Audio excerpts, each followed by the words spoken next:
And that investigation is still ongoing. Tonight, the two officers involved in the shooting are on paid administrative leave. This is standard procedure anytime that an officer is involved in a shooting. Tonight, the family of the victim is speaking out and they're questioning the use of force given the man's mental illness. My brother is a mental ill. Why did you guys kill my brother? Family members yelled after a 52-year-old man was shot and killed by police Saturday night. They identify him as Dennis Carolino, but the medical examiner would not confirm the victim's name. Not like that. Not like that. Not like that.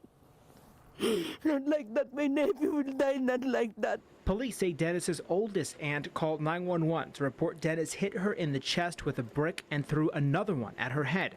Officers confronted him in the backyard of the home where they say Dennis came at them with a shovel. At some point, a struggle ensued.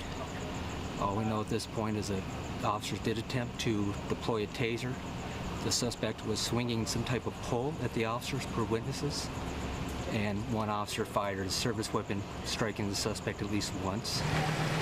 He was pronounced dead at a nearby hospital. Sally Carolino says her nephew struggled for decades with mental illness and says the family has called 911 for help during previous tough episodes. Now she's calling for a comprehensive use of force investigation. Because I don't want it to happen to other people too, innocent people.